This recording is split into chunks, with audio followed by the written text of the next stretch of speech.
Ladies and gentlemen, welcome back to Royal Instinct. Today we are looking at the Diary of a CEO podcast, the main guy, Steven Bartlett, and why he comes across as somebody who is a cosplay CEO, somebody who's pretending to play business. Okay, we're not taking away anything from his actual real life achievements. It's just the way that he comes across in his podcast is a little bit, how do I put this? It's a little bit pretend, isn't it? Like nobody's that calm on a podcast all the fucking time, is it? Like it is very performative, and the world is in a shit place right now. Okay, and many people are looking for hope. Many people are looking for places to find something to grasp on to make sense of the world. And this podcast kind of offers you the solutions to make you feel better about the world, to make you feel, to get a grasp of the situation that is unraveling all across the globe, for you to kind of feel like you have a blueprint and a plan, okay, to go out there and attack the world, to, make the world your backing bitch. Okay, to make the world your playground, to make the world bend to your will, so that you also can become a CEO, because that is what is all most important. Okay, you want to become a CEO, right? You want to become somebody who is a boss bitch. If you're a female listener, okay, it's all about being the person who is in control, which is great. Okay, but it's not quite the way to go about it. Here on this channel, we are about not even being CEOs. We are going one step beyond being CEOs. We are becoming kings. We are becoming royal lines of, authorities. We are becoming the people who are in charge. I laugh because it is a ludicrous goal to have, right? It is something very strange and ambitious, but the world is in such a fucking shit place. Everybody is all over the place, but nobody's actually pointing the fingers at who is really the cause of all the shit things in life right now. Nobody is pointing fingers at who is actually running the world. Okay, I mean, people come along all the fucking time and tell you conspiracies about CEO, about the Illuminati, about Freemasons, all this fucking bullshit. It's not even that. It is just a bunch of people who have power, who stumbled the way in power, who were born to the right fucking parents, who are part of this elite network. Okay, and they kind of want to consolidate power and keep it for themselves for the rest of the fucking lives and the rest of their children's lives and their lineage, blah, blah, blah, down further down the line. And it is leading. And the thing is, right, it is only working because we are living in a time where technology is advancing so fast. Right. And, you're seeing all the AI hype right now. You're seeing that, the robots, AI robots coming, I mean, I saw a fucking YouTube video the other day. We might fucking do a breakdown of that video as itself. Maybe this week or next week or sometime. The fact that there's driverless cars in London right now. Okay, it is absolutely out of control. It's absolutely fucking crazy. That like, do we need driverless cars? Okay, great. It will make traffic fucking better, but right, like driving's fun. I don't know about you. Driving is fucking fun. You're in control. Like the best thing about being, a 16, 14, 15, 16, and then you get your driving license, and then you can start fucking driving and going to school, going to college in the car. It is that freedom that a car signifies. Okay, and if if your freedom from having your own car turns into basically, a private bus, doesn't have the same fucking feel to it, does it? Right? But that is the world that we are heading towards. That is where we are headed right now. And Stephen Bartlett is trying to navigate that world, but he is not really telling you the truth of it. We're going to look at a few different angles. One video we're looking at is basically the outlining the downfall of the CEO of a Diary of a CEO podcast, and the other one is kind of telling you why watching the Diary of a CEO podcast is not actually going to make you successful any way, shape, or form anyway, and is going to lead you to just thinking about being successful more than actually becoming successful. Let's jump straight into the video I want to show you. Today, let me show you the science-backed, uncomfortable truth about why Diary of a CEO might be the very thing standing between you and actual success. Yeah. And the reason why it's the thing that is stopping you from actually becoming successful, right, is because anybody who's ever become successful never contributes their success to watching a Diary of a CEO podcast. Okay. And yeah, that is the name of the show. It's not Diary of CEO, it's Diary of CEO podcast. Okay. It's very particular. You have to say the whole thing and put podcast at the end, right? Nobody like, that show's been running. I remember like this was 2018, maybe. I think somebody first time I ever heard about Diary of CEO. Right. It was in its infancy back then, maybe even longer, maybe after, who cares? But it was pre-COVID, right? And it's been like at least 5-6 years now that this fucking podcast has been running. Like nobody has come out and been like, oh, the reason why I became a CEO, why I become a fucking millionaire, billionaire is because I watched Diary of a CEO podcast. Okay, nobody in the history of the world has ever said those fucking words. This is the first time ever that you've heard those words being said. This show is definitely exclusive, right? We are bringing you groundbreaking fucking things, ingenuitive ideas to the world. That is what we're all about. That's what we're doing. Okay, but nobody has ever credited fucking Steven Bartlett for being a success ever. So and especially his fucking podcast, the fact that he can bring on, at least I think he does like 2-3 podcasts a week. He brings down all these fucking people, right? It's been going on for fucking years, right? All different walks of life, right? Like, so there's different fucking ways to becoming successful, isn't there? Right? Like, it's not about, oh, right, well, we're going to show you the secrets. No, you fucking have to go out there, and you have to have a period of trial and error, and then you'll kind of figure out how you can be successful. And, when you become successful, the moment you become successful is when you realize that you get an invitation to being on his fucking podcast, right? Like, it is a fucking joke, right? Like the world has been becoming successful without him. Well, what he's trying to basically do, right? And this is the overarching idea that I got in my head is like, everybody fucking sucks off Marcus Aurelius. Like, they're like, oh, they love him because he wrote a private diary, he kept a journal every night whilst he was the emperor of the Roman Empire. Okay, probably the biggest position in world history at the time. Even then, now, like, nobody's really an emperor, right? Now the modern equivalent of being an emperor is either being fucking president of the United States or the president of Russia. Like a country like that, basically. Or you could just be a CEO, right? So you have this choice. Like you're not gonna be a fucking emperor of your own country, right? Unless you're part of the Royal Instinct Alliance, the Royal Alliance of Kings that I'm forming, because we are actually buying private islands and we are actually building nations. So you could be an emperor, okay? However, I like to say kings because it rolls off the tongue a lot easier. That is what we're doing. That is what we are about. We are becoming kings on this channel, right? This is a diary of a king. Hey, it's a Diary of a King, right? You listen to the first episode of Diary of a King. No, but we are about becoming kings. We are about, fucking getting out the system. It is all about getting out the system. Whilst the thing that Steven Bartlett is trying to do is like, oh, how can you just become rich? Because he believes just by having money, all your world's problems are going to fucking disappear because you have access to finance, which is, finances are important. I do not doubt it, right? However, you're still within the system. Right, you're still within this fucking system. You're still caught in between a rock and a hard place. That is what he is trying to do. He wants you to become successful and still be a fucking slave, because obviously this guy is a fucking slave. Because the true mark of success is that you have so much fucking money that you don't have to fucking be a podcaster, right? That is real success, okay? But he is doing it to gain your attention, to become famous. You know what's wild? Is that right now we are living through the most documented era of success advice in the history of the human race. Every morning, millions of people wake up, plug in their earbuds and mainline interviews with the most successful people on the planet.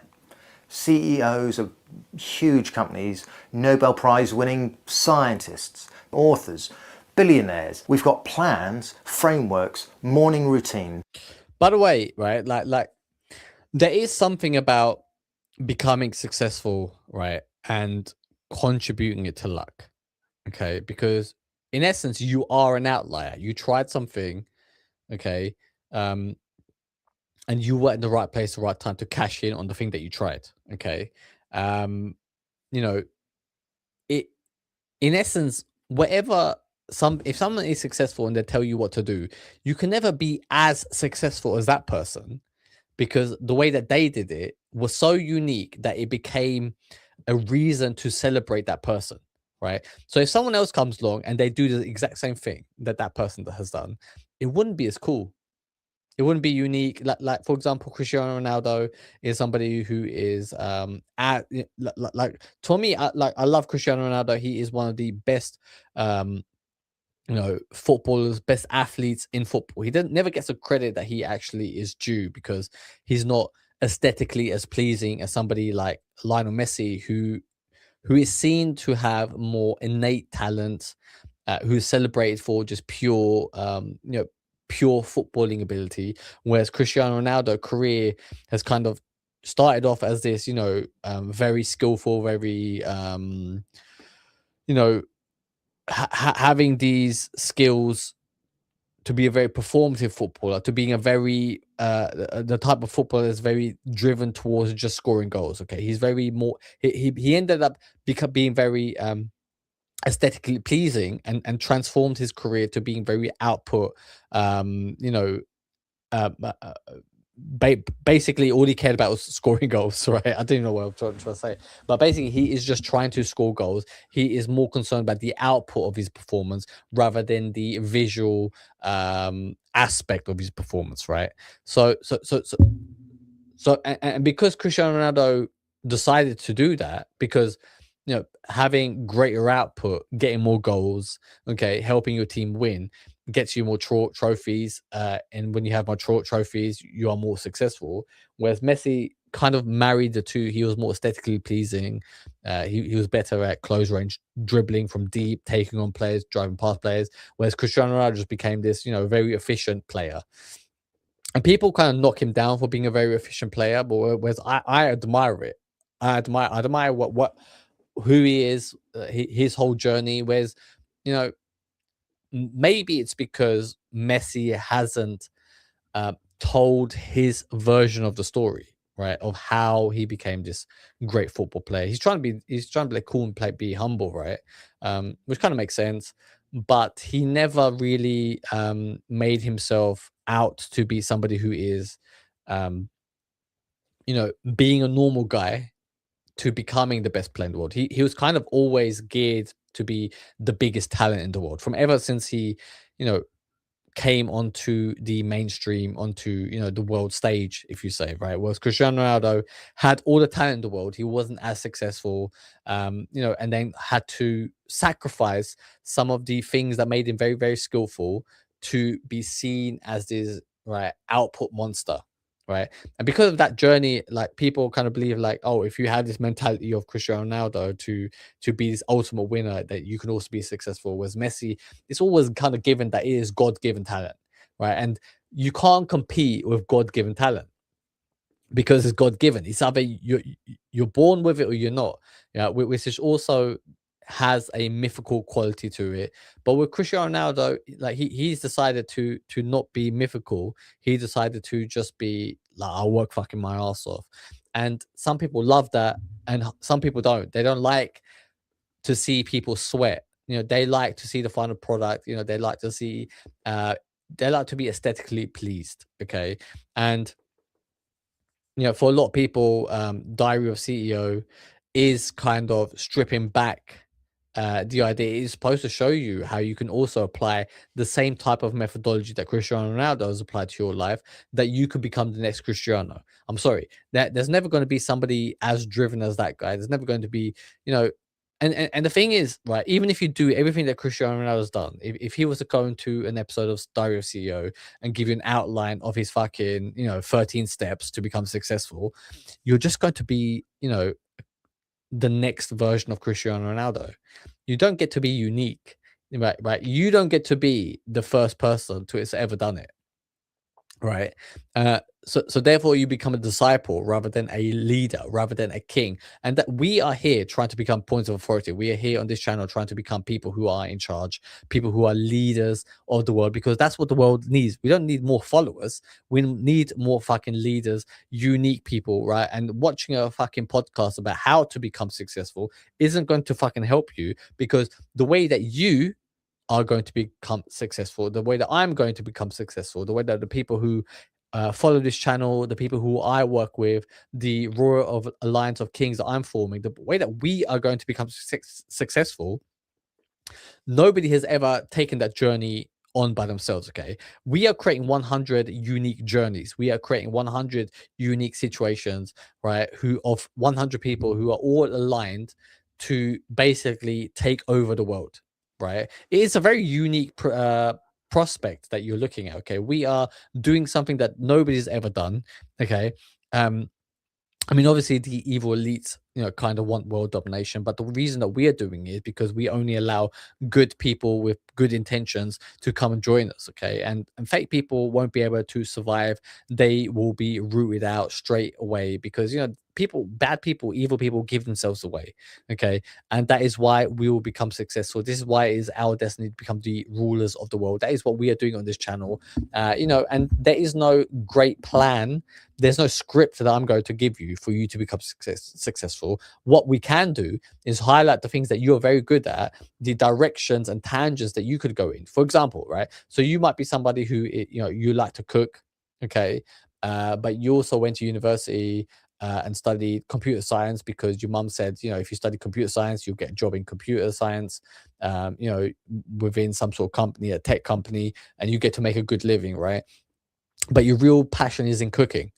Okay, so you could have this multiverse where there's you, and then there's this direction where you follow your innate talent towards cooking, or you follow your innate talent towards just being a computer engineer, or you can marry the two, right, and become a cooking computer engineer. What does that mean, right? Because what it means is, right, by the way that you cook, your passion for food, nutrients, of how to marry combinations of flavors to create this perfect tasting, perfectly balanced meal, right?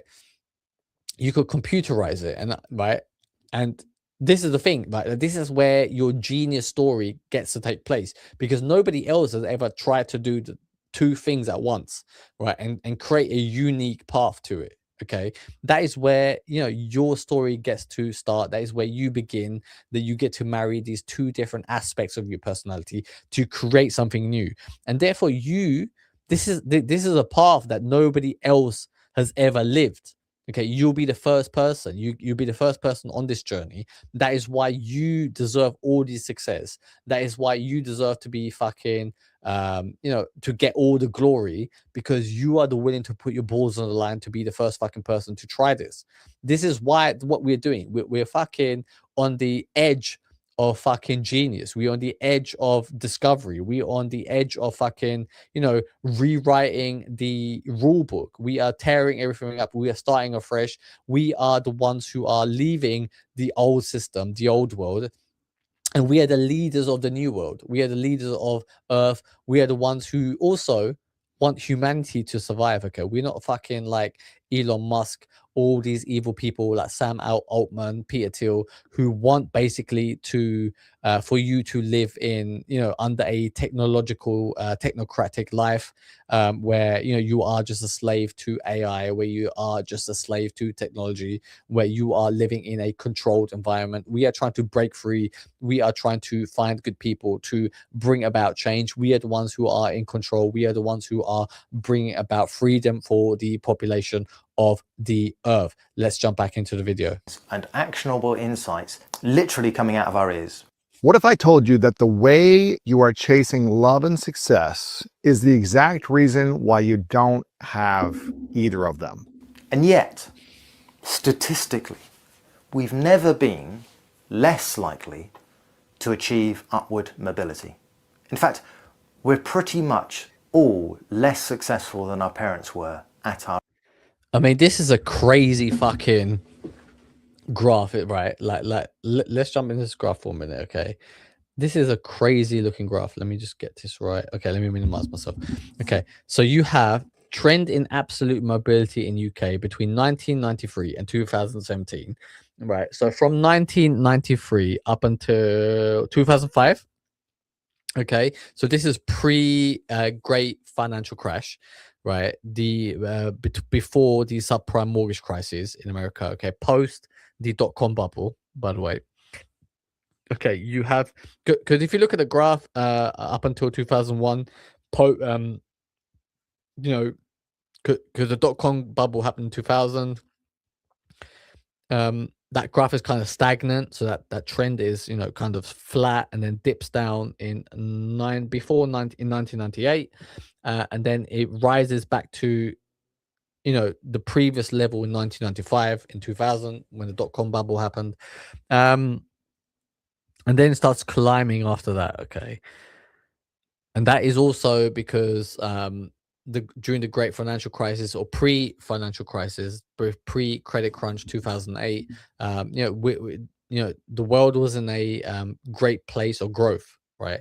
So trend in absolute mobility in the UK during that period was great, right? Like it was a little dip obviously in 1998, but after that it recovered and went back all the way up to 55% of children earning more than or equal to fathers, right? So the people living in that country at that time were doing 50% fucking better than the previous generation. Okay, at its worst, it was doing, so 58% was the highest. You know, the average was about 48%, nearly 50%, right? Of children were doing better than their fucking parents. Half the country in the UK, half the country.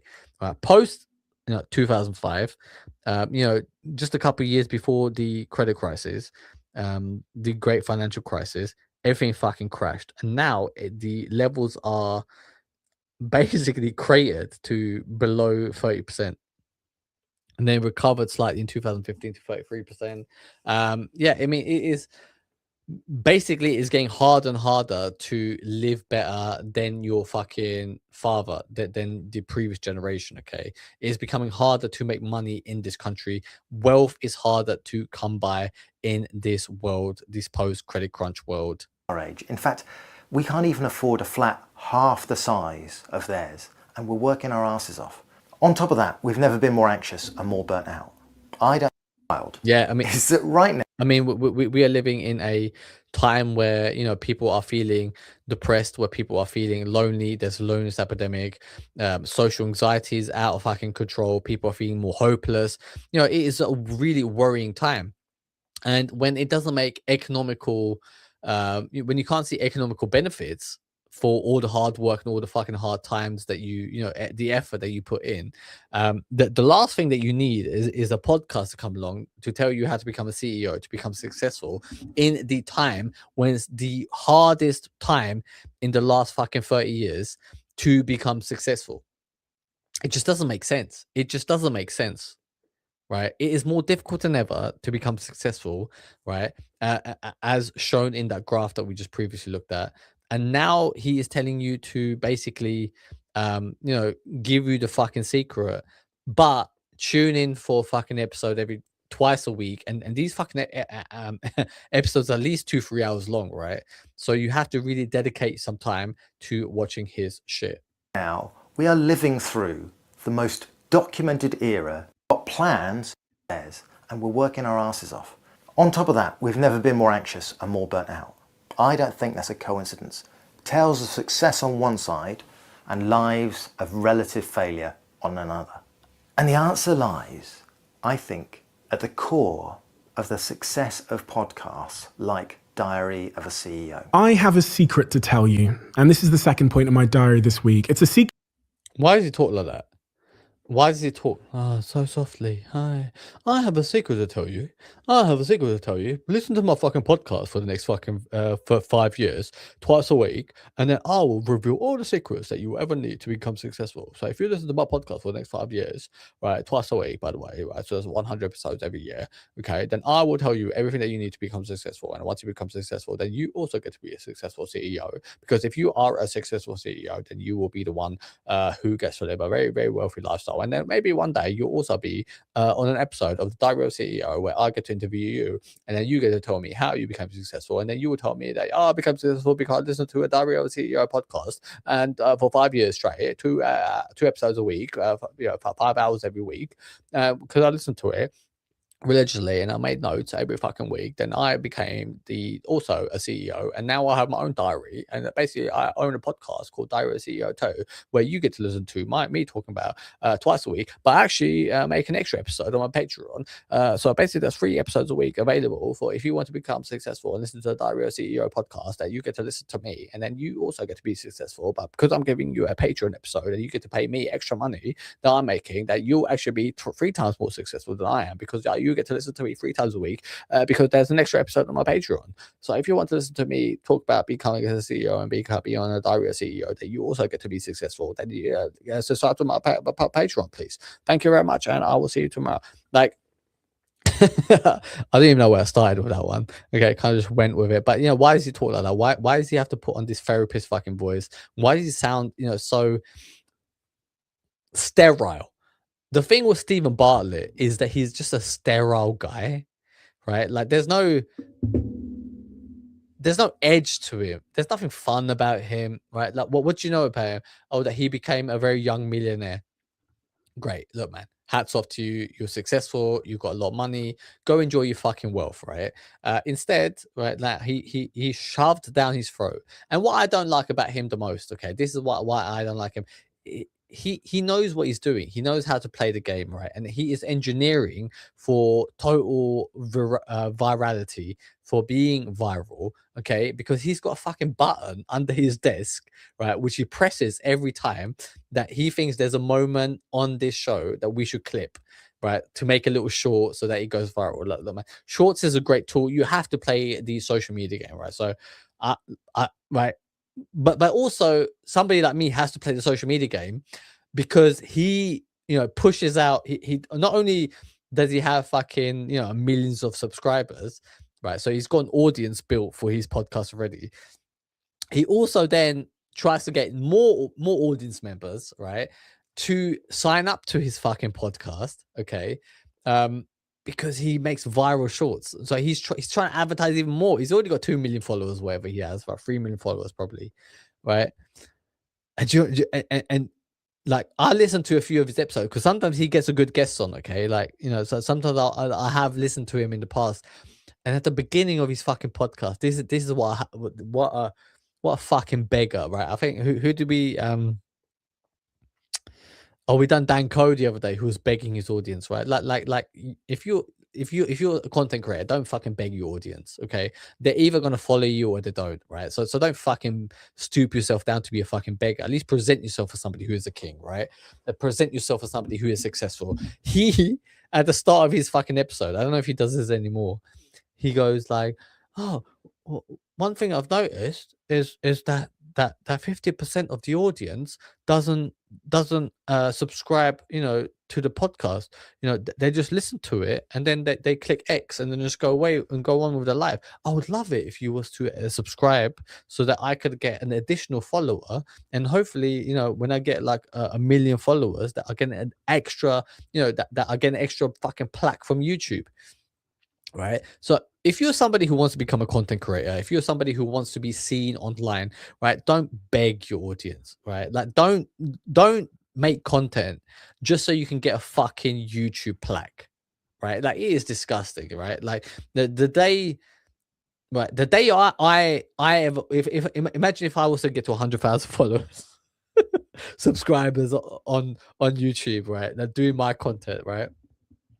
First of all, like the world's going to be in a fucking dire state, right? For me to get that many, because that many people are looking towards me for hope, right? But secondary, like I'll probably be out of the game by then. Like it's not like the fun of YouTube is when you can come online and say crazy shit, right? Instead of fucking curating what you're saying to hit 100,000 people. That's crazy, right? Like I'm only I'm only looking to find 100 people. I mean, I've got like I think I've got 130 subscribers right now. I'm looking just to find 100 people of those subscribers to reach out to me. Okay. For me, this isn't like a fucking job. Like, it's not like I've got my fucking dream job here, sitting in my room, recording this podcast or recording a fucking YouTube episode, a live stream. I'm fulfilling my fucking dream. This ain't my fucking dream. Like, fuck this. Like, this is like so much fucking effort. I kind of like it because, because I get to find the type of people that I connect with. Like, that's the fun part about it, right? Like, and I've already met, like a handful of people, who are fucking fantastic guys, right? Like, they're fantastic people, real people that, if I met them in real life, like, we'll become instant friends, right? But like, these people are, some of them in America, like we've got some people scattered out through Europe, right? Like, some people, like, English isn't even their first language. They never even traveled to the part of the world where I live, and we've never ever met in real life. But because I'm broadcasting to the internet, we're meeting in real, like that is the power of the internet. We get to meet, like going live streaming today is the equivalent of going down the pub, like 20, 30 years ago, and meeting somebody in your pub. Right, like that's what live streaming has become, right? Because I'm not focused on hitting big numbers like Steven Bartlett. I'm focused on hitting quality. And I'd rather have 100 quality people that I can work with, like a real cool core group that we can really, dive deep into, who have each other's backs, who we can build, new ways of working the world, of living in this world, of finding freedom to the people and giving freedom back to the people of the earth. Right, that is what we are trying to do on this channel, right? We are trying to establish a new hierarchy, a new way of governing and ruling the world. That is what we're about. That is what we're doing. If you want to be a part of it, right? Like, if you want to be a part of it, right? And if there's something inside of you that kind of makes you want to, be a part of it, like, naturally, you just send me a message, right? You send me a message, you leave a comment on this fucking video, you join the live stream, you can send me a message on the live stream, you can go to my fucking website and leave a message there, whatever, right? And then we can start having a dialogue offline, right? It won't be offline because people via email, but you get the idea. It'll be a private dialogue between the two of us where we come together and we work out, and we share ideas. I tell you how I can help you, and you might give me a few pointers about some shit, right? And then together we fucking, we go for fucking the jugular, right? We are going for fucking gold. We are going for fucking, we don't just want to be fucking CEOs, because what is a CEO, right? Is hired by shareholders, okay, of a company, right, to run the company on the behalf of the shareholders. So even if you are a CEO, you're still a fucking slave, right? You are a very high paid slave, okay?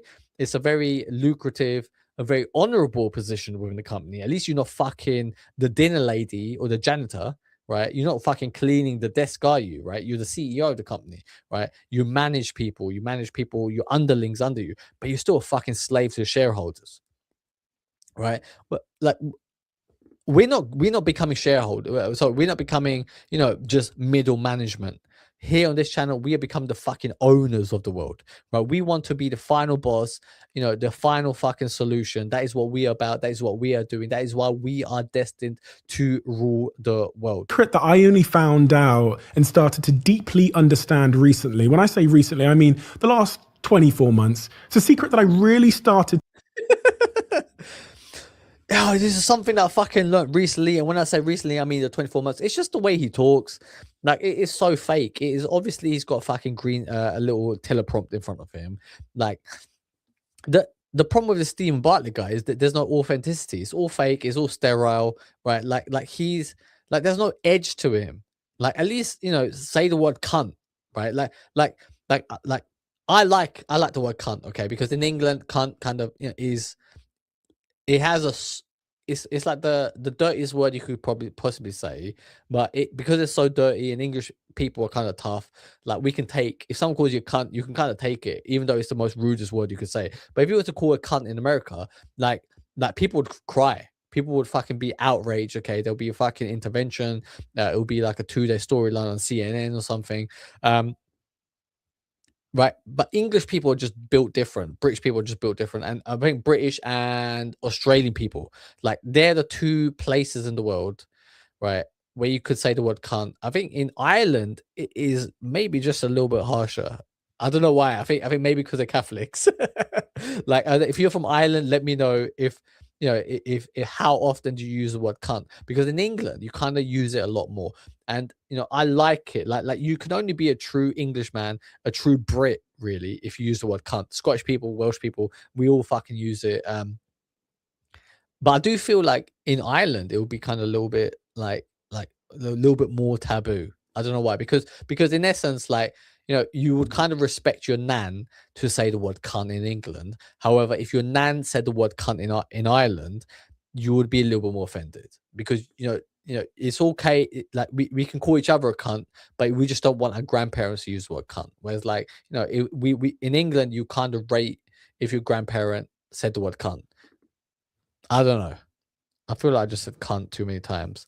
I mean, luckily, this channel is not monetized, right? Because like I want to have freedom of speech at the end of the day, so that's why we're never monetizing this channel, unless BetterHelp wants to send out a sponsorship deal so that I can promote BetterHelp to you, because it's important to keep your mental health in check.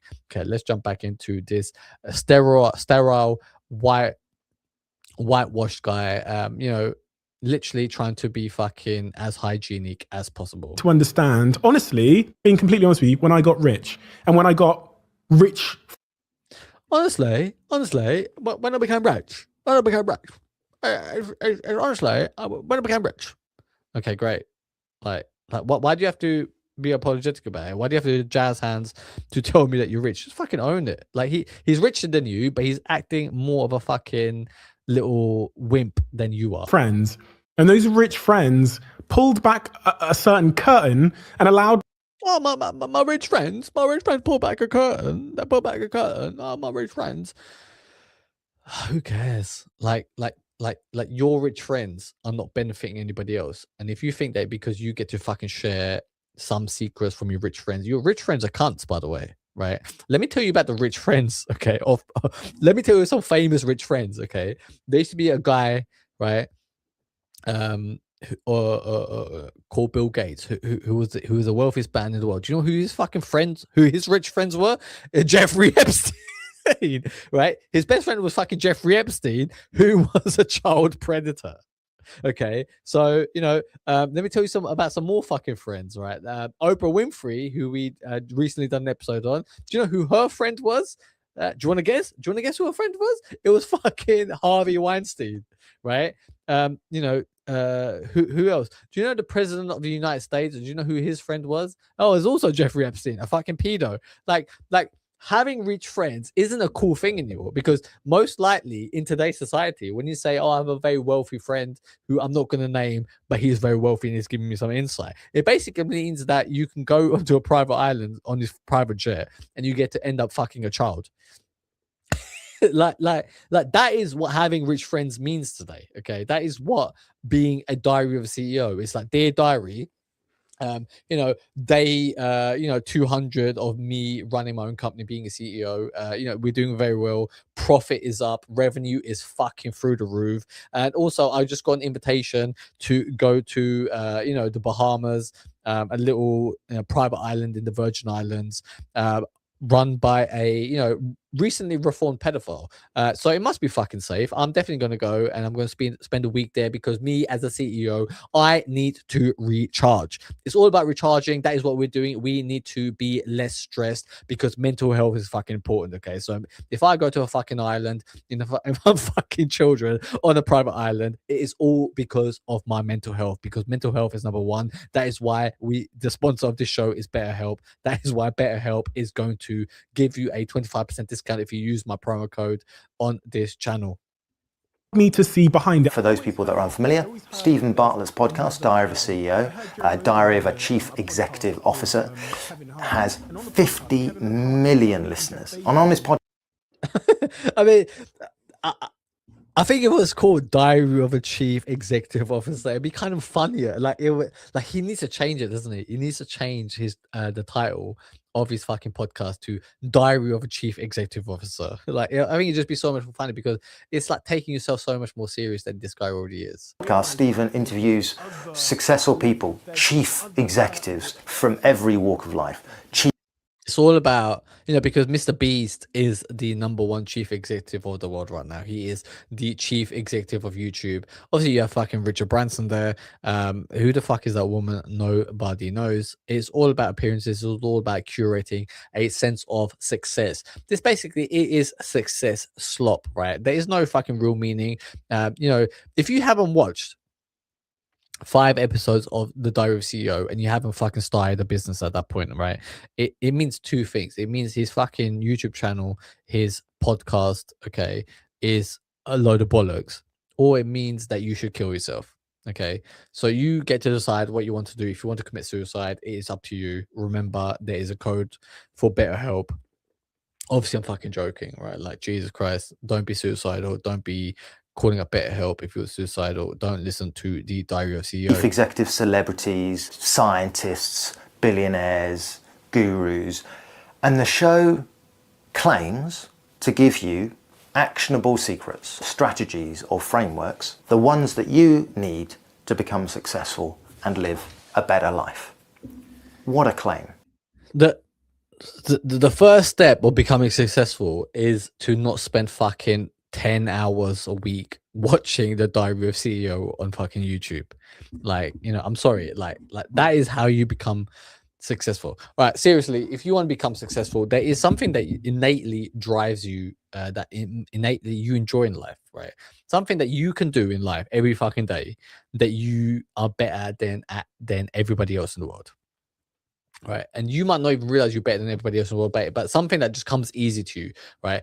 Just fucking dive into that, right? Dive into that, make it a hobby, make it something that you spend some time outside of your working hours, and somehow that is the thing that you're meant to do in the world. That is your life purpose, okay? And if you can monetize that, if you can make yourself to be an expert in that, right, you can then be seen as a subject matter expert, which is what we are trying to do on this channel. We are trying to turn people 100 kings into subject matter experts so that you can be seen as a point of authority, so that you can be seen as somebody who knows what the fuck it is that they talk about. And by the way, if you know what you're talking about, if you are a subject matter expert, right, and if you actually, right, a fucking, a world-renowned subject matter expert, if you have a fucking point of authority, you get an invitation to be on the Diary of CEO podcast, right? So then, right, you actually get to use it as a fucking marketing tool, so that it can help you achieve greater success in your business, to sell more fucking copies of your book probably. And like millions of other people, I've watched it loads. I would listen to it on my commute, at the gym. Yeah, I go to the gym.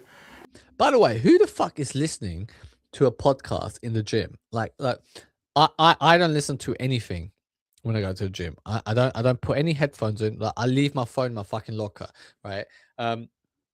Because I find it's kind of fucking nice to be away from your phone for an hour and just do something, where you're not distracted by your fucking mobile phone, right? If someone fucking calls you, leave a fucking voicemail. It's not that fucking deep, right? Like just drop a message and just wait an hour for me to fucking get back to you, right? Yeah, so, yeah. Like if you're just listening to a fucking podcast while you're fucking pumping iron, while you're going for a jog, like I'm sorry, like you're already not going to become successful, right? And I'll tell you why. Because you are, while you're doing a workout, okay, your body, doing the physical activity is actually distracting your mind and creating space for creative thoughts to fucking happen, right? Creativity happens when you allow to your body to distract your mind, right? To work in the background, okay, on something, a problem that you might have in in your life, okay, but you're kind of focused on just walking in a straight line. You're kind of just focused on lifting something heavy, right? So while you're doing like actual exercise, in the back of your mind, it is connecting different parts of different ideas to create something new. Okay, so the reason why you're not successful listening to the Diary of a CEO fucking podcast is because you're not giving your mind the ability to have a fucking pause from content online, right? So the more content you consume online, right, and without giving your mind an adequate moment to just be fucking empty, like I think there needs to be a return of bimbofication, right? That you need just a moment where you are just a fucking airhead, just so your mind can process the vast amount of information that you have running through your mind, okay, between all the porn that you're watching online, between all the tweets that you're reading online, between all the fucking podcasts you're watching online, between all the YouTube videos that you are watching about business, obviously, because that's all you fucking care about. You know, your mind needs to then, you know, process that information, okay, and it's kind of nice if you allow yourself to give yourself a fucking an hour. So don't listen to a podcast during your workouts. Okay, like during a commute, I guess it's fine, do it. But if you're working out and you listen to music, so if you listen to a podcast, even if you listen to music, like I wish there was no fucking music in my gym. Like they play like some generic playlist that they have, right? It's always the same fucking 20 songs that they play. um like I kind of wish that just all I want to hear is nothing. I just want to hear metal clinking, metal being dropped, just weights being lifted and dropped, I just want to hear grunting while I'm working out. I don't want to be distracted by the Diary of a CEO podcast by fucking songs. Out on a walk, cooking dinner. Yeah, I eat. And the podcast felt like a shortcut, like I was learning directly from the source. But when I looked into the podcast more deeply, I found not only an industrial scale distortion about how success really works and how people really do become successful, but also that the podcast itself is actually doing the exact opposite of what it promises to do. Not only is it not helping you succeed, I think it's actively stopping you from succeeding. In fact, I go further. I think stopping you from succeeding is its actual business model. Yeah, I said it, Steven Bartlett. Come at me. I'm ready for you. I go to the gym and I eat. I'm ready for it. Actually, I'm not ready for you at all. Don't come for me. The first thing that made me feel something was off was a study that I read that was actually on the very field of expertise, right? That showed something really, how to put it, alarming. So a researcher named Philip Tetlock at the University of California, Berkeley, he spent 20 years studying experts, like proper experts, economists, political scientists, the kind of people that would go on Newsnight and speak with tremendous confidence about what's going to happen next. He tracked 284 of them, and he collected over 80,000 predictions and measured their accuracy. And the result was they barely beat random chance. In fact, sometimes they did worse than random chance. So basically what he's trying to tell you there is like if sometimes the way the world moves, the way that luck happens isn't about fucking models. It isn't about planning, and there are so many smart guys in the world. There's so many intelligent people who never make any mark on the world, who are not able to become successful because they are trying to find the hack to make them successful. They're trying to be too clever about it, whereas like you kind of have to like what life is about, and this is how to live a great life. Okay, what life is about is imagining yourself where you want to be, okay, right, and then looking at where you want to be and what you would like to do with the type of person that you are, right? Because if you're someone who's introverted by nature, right, and you enjoy your solitude, right, you're not going to be a fucking, public speaker, are you? Right. So you kind of have to marry the vision of where you want to be, your like your ideal dream life, and what you could actually do. You kind of have to find and marry that type of world together, right?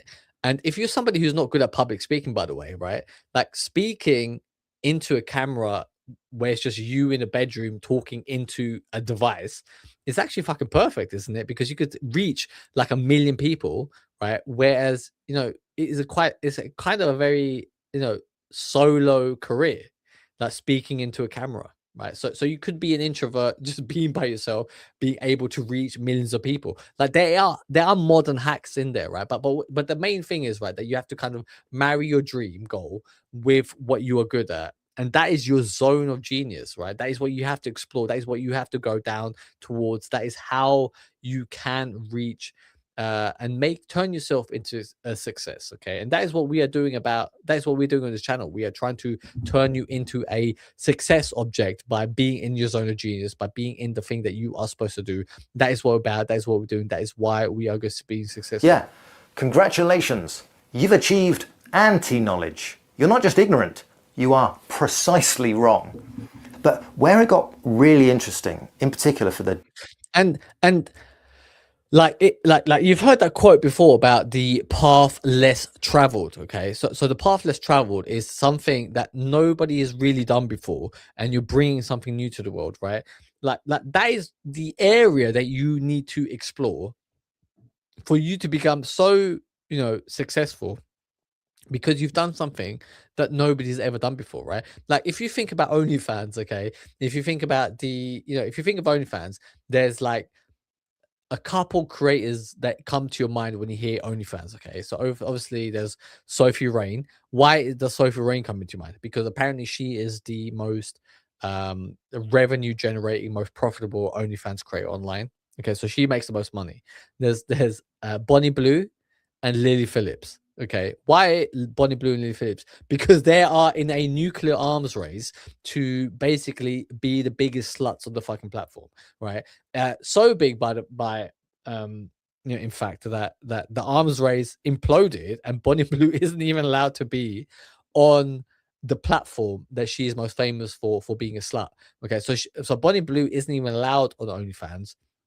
I believe Lily Phillips still probably is, but basically because they were trying to fuck 100 guys in a day, 1,000 guys in a day, 3,000 guys in a day, take 100 virginities of 18-year-old college students, in Cancun in a day, because they were doing all these extreme things, and they were the first people to do it. It's the same thing as, why do you know Neil Armstrong?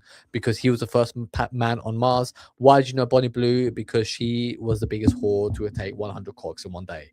Okay, these people are groundbreaking. They are I mean, Bonnie Blue is a subject matter expert, and in some way she could be part of the Royal Alliance of Kings that I'm forming. Okay, because she like if she was to tell people, if she was to hold a seminar about how to spread your legs, the best efficient way to take a bunch of cocks up a fanny, right, like she will be fucking successful. Like do you get what I mean? Like nobody has more expertise about taking a penis into a vagina than Bonnie Blue, right? Whether we want to encourage that's another question, and that is not the question for today, because we are all about becoming a diary of a CEO. We are all about writing diaries, journaling, and being a CEO, or being the CEO of penises, such as Bonnie Blue, such as Lily Phillips. I mean, obviously they're fucking joking, but there is something. It is all about doing something that nobody's ever done before, that no one's ever thought of, a new creative solution.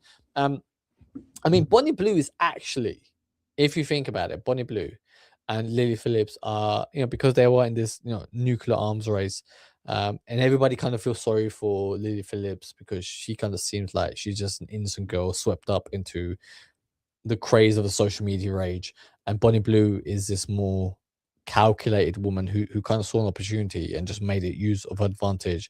And because she's got the personality traits to use to advantage, to kind of disassociate from sleeping with just all these men and not letting it affect her psychology, and she's kind of built towards this, right? Like she is a cold, hearted, ruthless bitch. In another world, she kind of reminds me of Margaret Thatcher.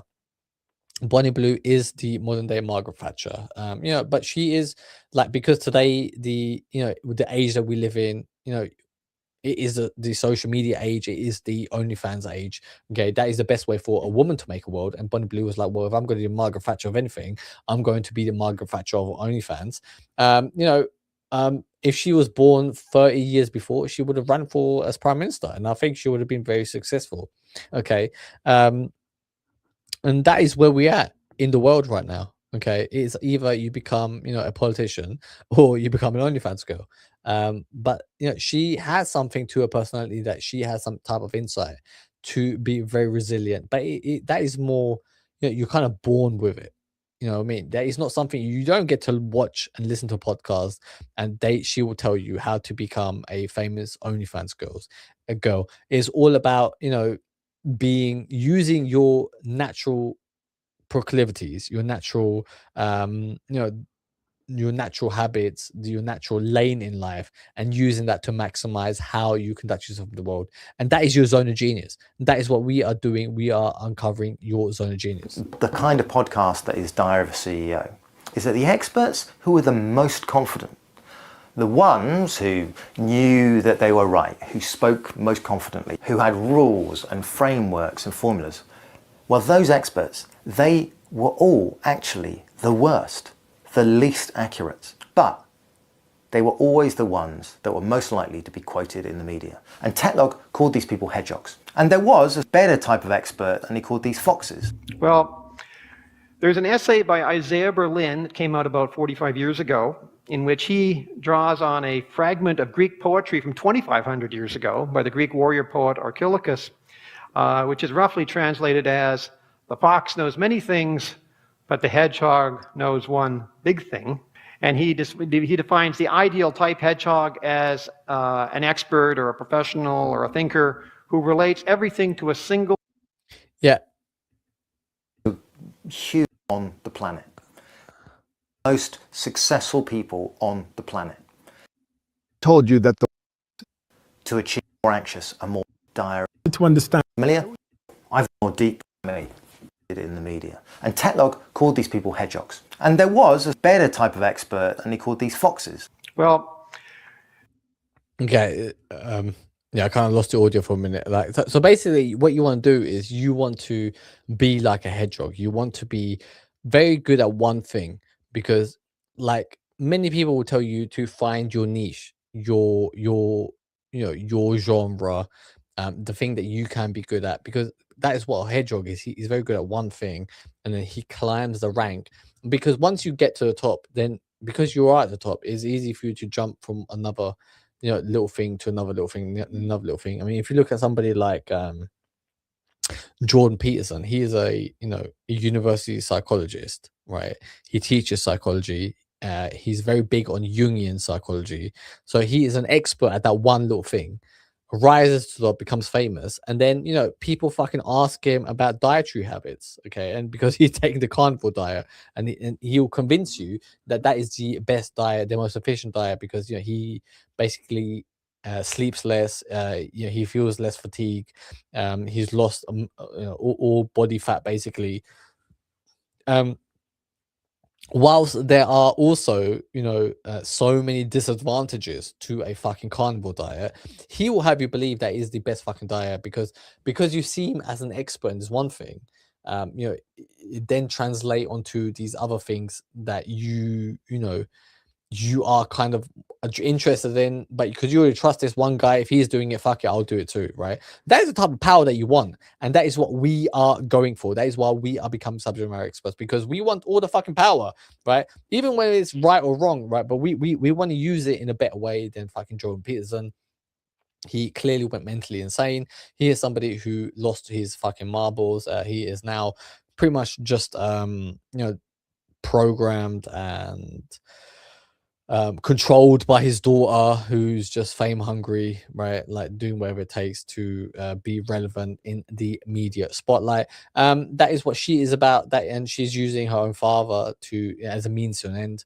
But because he's got that power to be seen as a point of authority in one field, that it kind of allows him to be like this, multifaceted genius in all other fields as well, right? That's the type of power that we are trying to cultivate on this channel. This is why I recommend you becoming a subject matter expert. Oh, for fuck's sakes. Why do I keep pressing that button? Or you could be a libertarian hedgehog. The important thing, so you could be a Marxist hedgehog. They were always the ones that were most likely to be quoted in the media. And Tetlog called these people hedgehogs. And there was he defines the ideal type hedgehog as an expert or a professional or a thinker who relates everything to a single central vision. So you could be a Marxist hedgehog, or you could be a libertarian hedgehog. The important thing is that you approach history, you approach current events in a deductive frame of mind.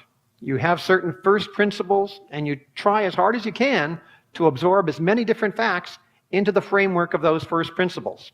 The ideal type foxes, Berlin defined this way. He said they pursue many ends, often unrelated and even contradictory. They entertain ideas that are centrifugal rather than centripetal, without seeking to fit them into or exclude them from any one all-embracing inner vision. Foxes are skeptical of big theories. And interestingly, the foxes who did the best in my forecasting exercises were the least enthusiastic about participating, and they were the most diffident about their ability to forecast, because they really do see history as in substantial measure as quite unpredictable. Whereas the hedgehogs were more enthusiastic about it. They tended to be more enthusiastic about extending their favorite theories into new domains, and they tend to be more confident in their. And that is what I want from you. I want you, if you just look at this quickly, hang on. So a hedgehog, extend their theory into many domains, confident in their forecasting ability, right? Because you have this confidence of being good at one thing, and then you can, offset it into various branches so that you can be, somebody who can accurately predict the future, okay? Because that is what we're most anxious about. Where are we going to end up? The way, in a world where fucking people are consuming the Diary of a CEO podcast and not being successful, where would we end up, right? So people need to know where the fuck we are going. Whereas a fox is skeptical on ground theories, he is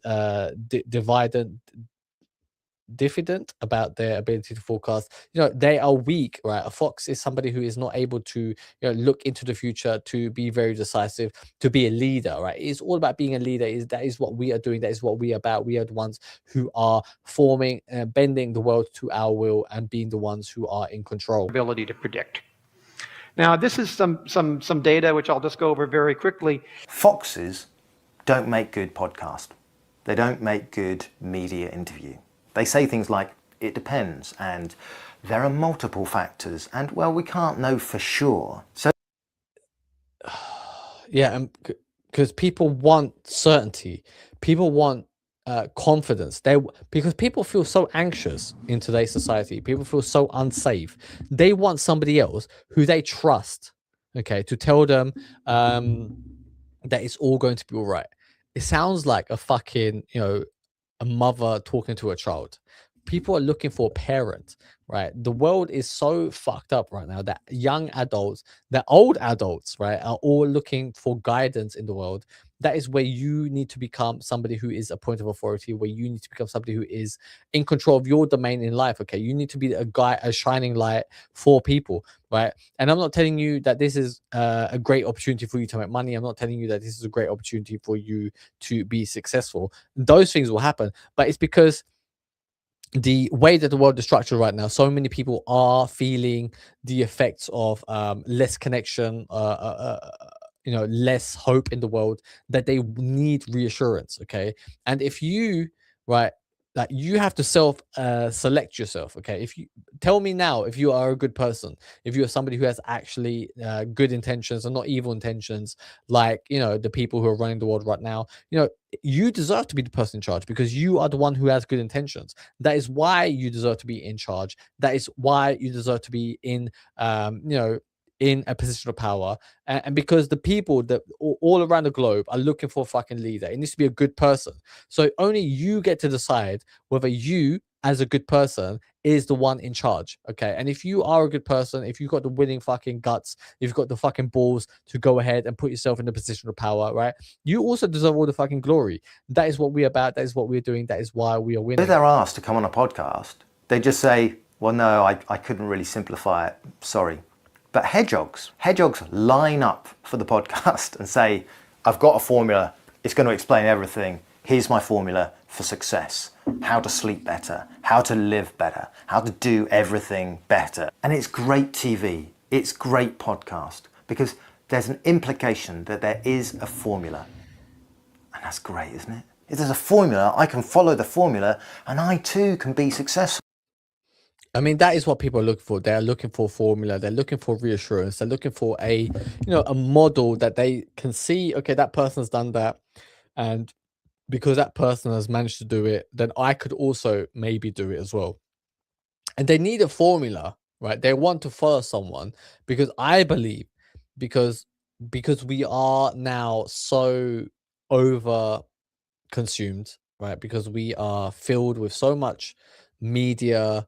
We're consuming so many fucking pieces of content online that our ability to dream, our ability to imagine and be creative is being dwindled. It is being suppressed, right? And because we can't imagine ourselves being successful, okay, finding a way, finding a niche to try something, that we kind of just rather just have a set of instructions that we can follow, right? So in the hopes that we can replicate it, because in essence, right, like, if somebody comes online and they give you their fucking 10 steps to being success, and they are a billionaire, right, they've got $1 billion, right, all you want is about fucking 5-10 million. Like, oh, that'd be nice, isn't it? Like, if I had 5-10 million, like, because even like 1 million because of inflation doesn't get you fuck all anymore as well. So you at least want 10 million, but like, I'm not that greedy. I don't want like 100 million. I don't want a billion. All I want is 10 million, right? Like, because we're the ones who are now,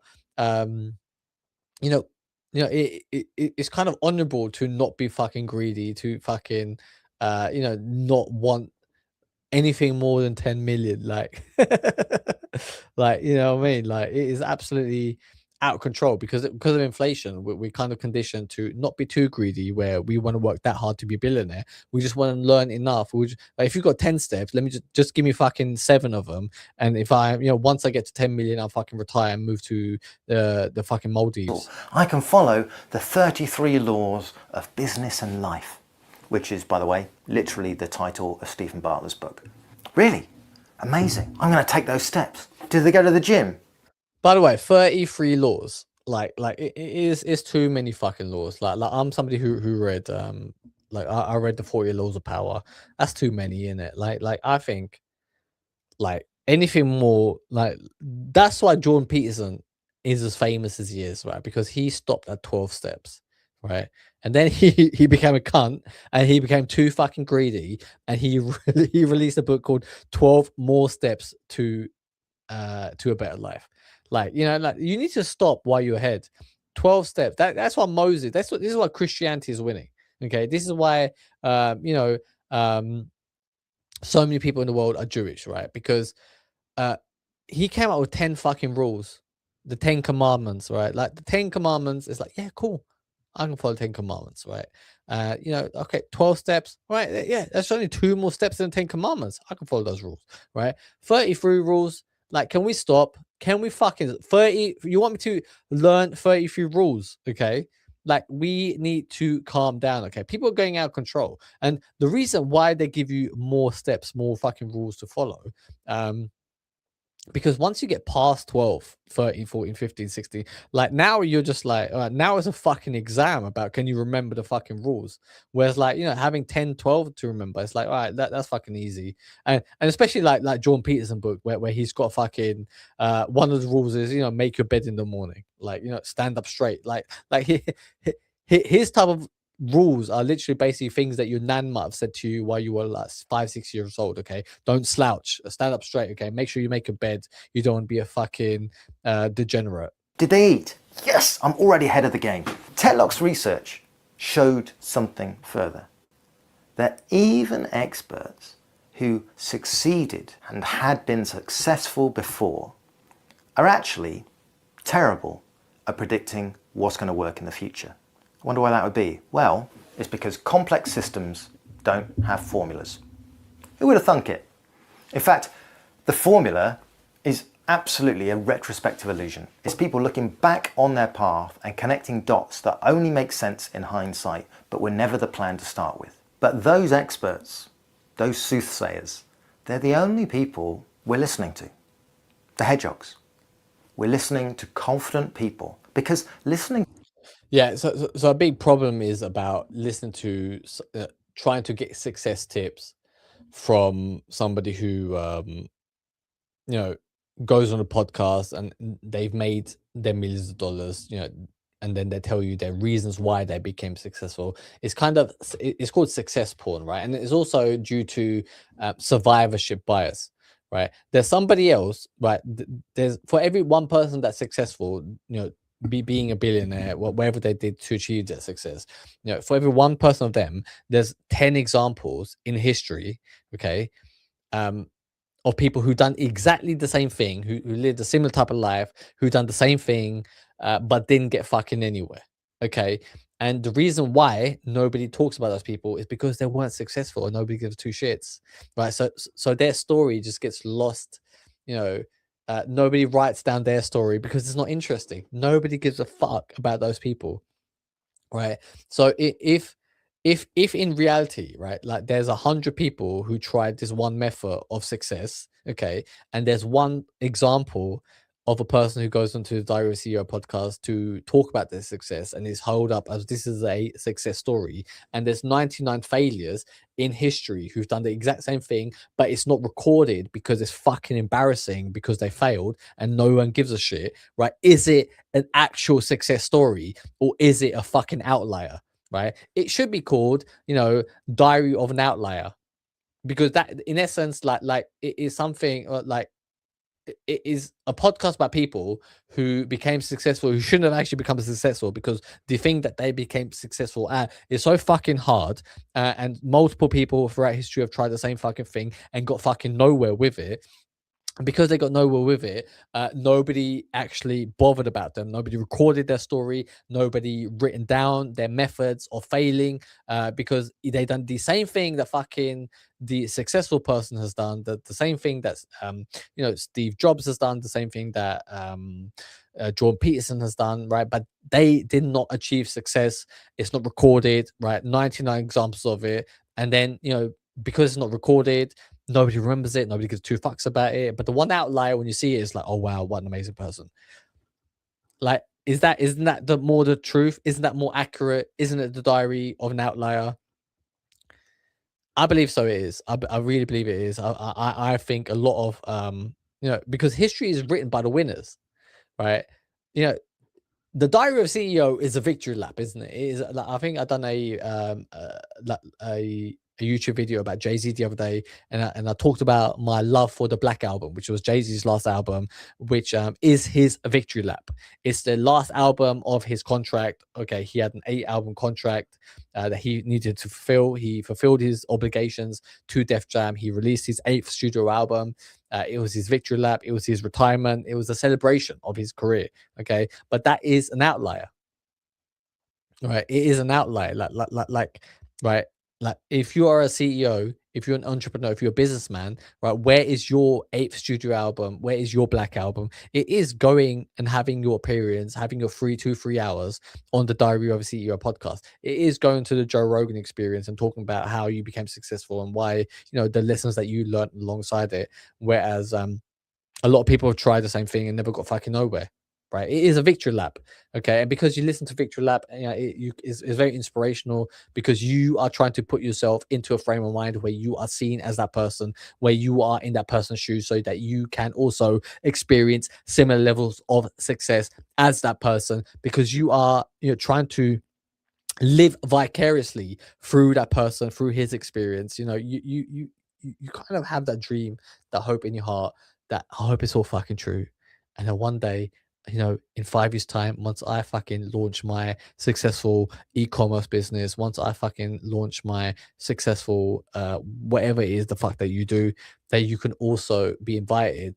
Okay, once you've got the millions, once you've had all the success, that you get to have this one victory lap on a fucking podcast about success, okay, and tell people your story, because you are all that matters, because you are a fucking special snowflake, and we want to hear you, right? Because we acknowledge how much we love you, because you are so fucking special. It's all about fucking ego, isn't it? It's all about ego. It's all about stroking your ego. This is why, you know, like I don't care about being a successful YouTuber. I want to be successful in life. Don't get me wrong, okay? And we are going for the ultimate prizes in the world, okay? But we don't need our ego scratched, okay? We want to be around other successful, like-minded people, so that we are always pushing ourselves outside of our comfort zone, so that we are always on the prefaces of the world, which is why we are the ones who are in control, which is why we are the ones who are running the world. That is what we're about. That is what we're doing. Let's jump back into the video. To confident people, it's just great, isn't it? It's so persuasive. You know, like we're all just exhausted by the chaos and the uncertainty of the world. And those people, oh, they sound like they know what they're talking about. There's an answer out there. Oh, I mean, I haven't cracked it, but there is an answer out there. Oh, thank Christ. Our media is absolutely overrun with hedgehogs, right? They're everywhere. But by definition, if you're confident enough to go on a podcast, that's not the type of expert that we want to be listening to. And that problem that Tetlock pointed out is magnified by something called the Kruger-Dunning effect, which you might actually have heard of because it's relatively famous. In 1999, MIT psychologists David Dunning and Justin Kruger, what a great last name, Kruger, discovered something. I'm Barry Kruger, I'm here to destroy. Discovered something that should probably, I think, be taught in schools, which is the less you know about something, the more confident you are that you understand it. I'll let that sit. So they ran a series of experiments where they tested people on logical reasoning and grammar. And then they asked those people to estimate how well they'd done. And the results showed clearly that the worst performers massively overestimated their abilities, often believing that they were way above average. Meanwhile, the actually good people, the experts, slightly underestimated themselves. The reason? Incompetence doesn't just make you bad at something. It makes you too bad, too incompetent to recognize that you're bad at that thing. Just because you have a qualification doesn't make you competent, but it can make you even more confident, even more deaf to learning new ideas. As people truly learned more and more about a subject and actually became more competent, their confidence dropped because they started to see how much they didn't know. Because real expertise breeds humility, whereas ignorance breeds confidence, which explains why the loudest voices in any room are often the least well informed, and why Diary of a CEO only books confident founders instead of thoughtful experts. But even now, right, I can kind of hear you saying, but Barry, the people on Diary of a CEO, they've already been successful, right? So they are experts, but it's been proven, right? So that study isn't really relevant for them. They've made it. And that's intuitive and it feels true until you discover that actual success is almost 100% random. In 2006, sociologist Duncan Watts at Columbia University managed to prove just that fact. And he ran one of the most revealing experiments on success I've ever heard of. So he created an artificial music market called Music Lab. Yeah, Music Lab. Cool. He wasn't a marketing expert. And he recruited over 14,000 participants and gave them access to 48 songs, all. Basically, what this whole experience was about, this whole experiment was about, was trying to get people to predict what a hit song would be, right? Because the universal thinking behind it is that, you know, that the reason why a song is popular because everybody gets to listen to that song, okay, in the population, right? Right, or on the radio, on TV, wherever you fucking consume music, everybody listens to that song, and because you know you listen to various amounts of songs, this song is popular. Because you like it, it becomes popular, and because the more people like it, therefore it's a hit song because so many people fucking like it. Whereas it's actually wrong. Whereas because the record labels, put out, certain amounts of music every week because they pay radio stations. Well, this was how it worked back in the day, right? They pay radio stations to produce, to play this type of music, right? And because you keep listening to it more and more, and it's catchy, and it's only about 50% fucking good because you listen to it so often, it kind of sticks to your mind, and then you like it because it becomes familiar and you feel comfortable listening to it all the time, okay? Because any song that you listen to, right? Most songs that you listen to kind of are just like, whatever. And then you listen to it over and over again, and it kind of becomes very, very familiar, and you end up loving it because it's part of, a shared experience that you've had. You were in a disco, you were in a club, you were listening to that music, you were at a festival, you heard it. Now you've got actual, real, tangible life experience attached to that song, and it becomes part of your identity, your history, the way that you feel about the world. Okay. It becomes a soundtrack to your life, which is why you like that music, not because it's an actual good song, right? It just becomes ingrained into your life. Because if you think about it, right, like make a list of all the shit songs that you like, right? Like a guilty pleasure type thing, right? Make a list of it and then write why you like it, because it's kind of associated with something, very unique to your life experience. For example, here in England, like one of the great songs in England is Three Lions.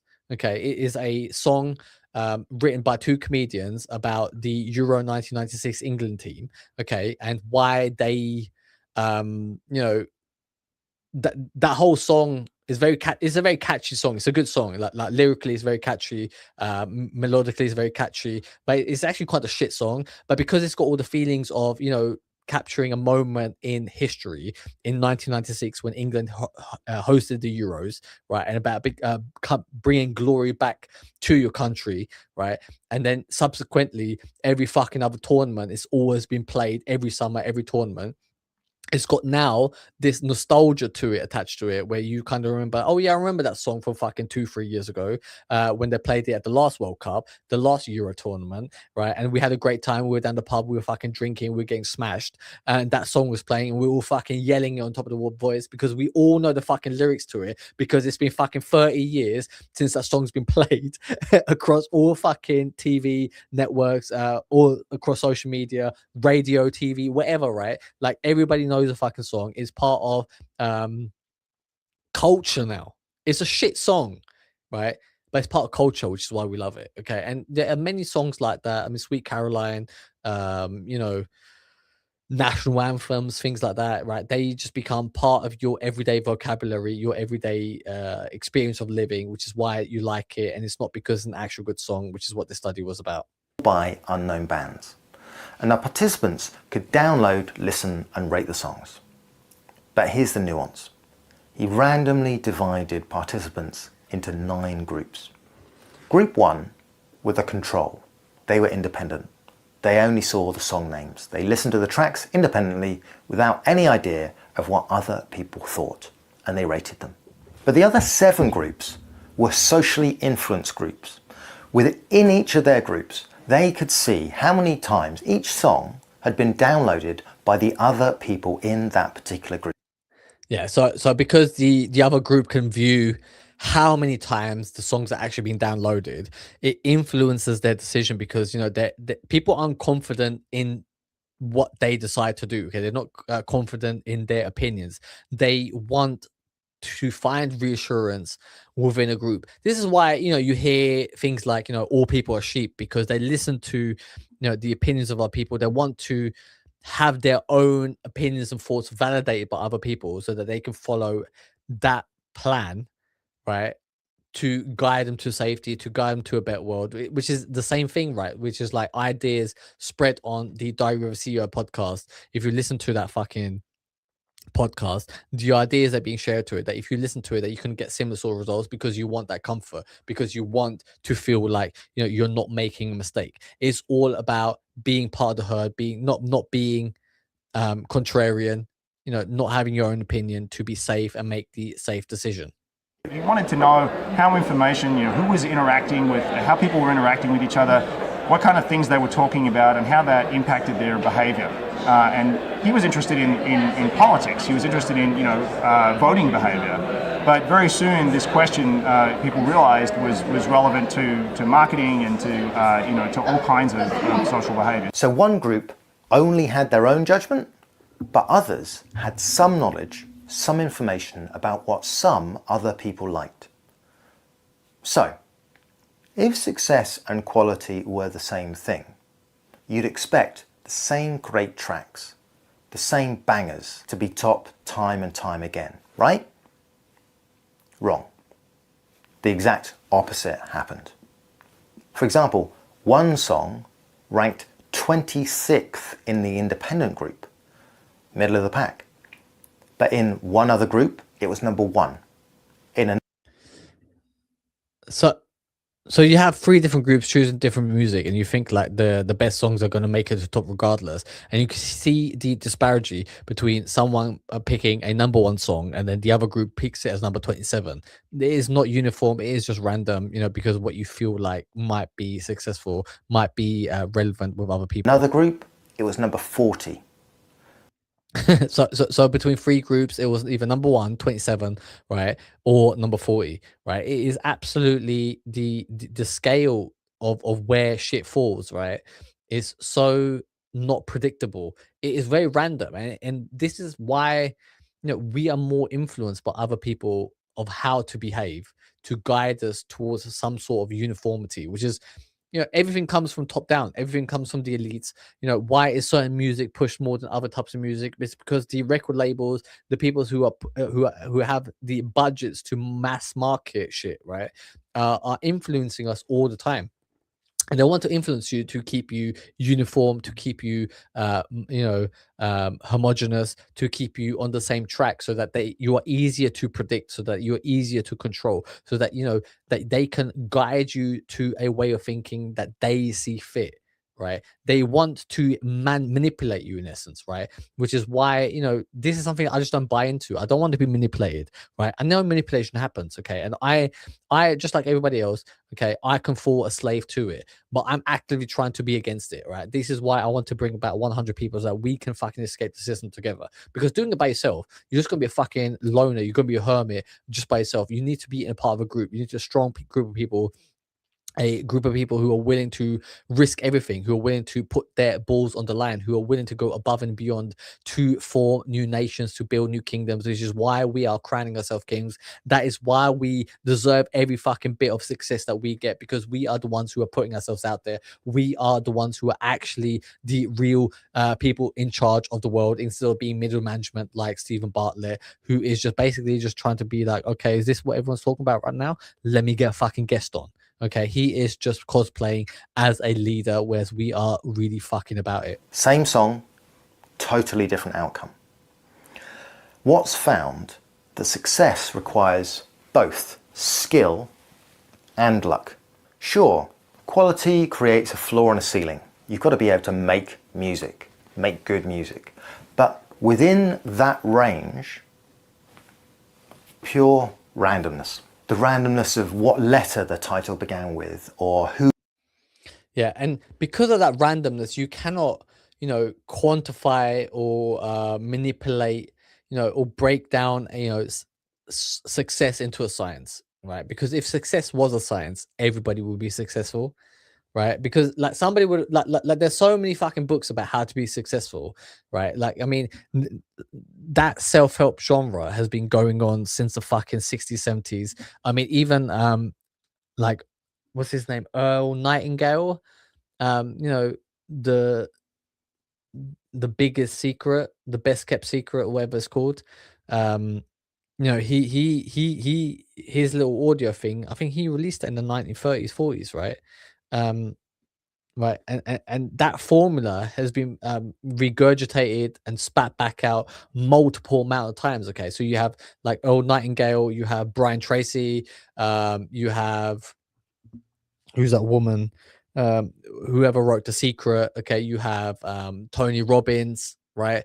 You have all these different versions of how to be successful, right? You have, I mean, even fucking Luke Belmar, right? Andrew Tate, like these are just another version of success porn, right? They are literally just trying to regurgitate to try and give you a fucking formula, right? It doesn't work because the formula, right? As soon as there is a formula, the meta, right? The way that the world views success needs to go into a different direction, right? Because we're constantly, right, pinging into different directions. Okay, we're not uniformly going down this road of everything's going to be okay.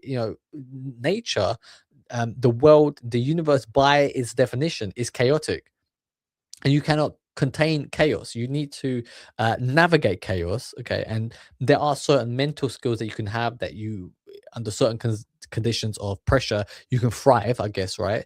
But again, everything's so fucking random. Even if you aren't able to thrive under higher stress environments, you still might be fucking successful, right? That is how random the world is, right? You need to open your eyes, and all you can do is position yourself to be in a position where you are in the thing that you enjoy most, because if you enjoy it, right, that is your life purpose, right? And you can do it over and over again, so that you can repeat it every fucking single day along a long 2, 3, 4, 5, 10-year period, where one day of those attempts where you try to be successful, you get plucked out and you become the outlier, right? That is what you're trying to aim for. You're trying to become the outlier by doing something that you enjoy doing over and over again, up to the point where you are successful. And then, because you are the outlier, because you've made it, now you've made a lot of money, people are paying you money, people are giving you attention, you've got the fame, the success, because you become the outlier. People look at you and they're like, well, how did you do it?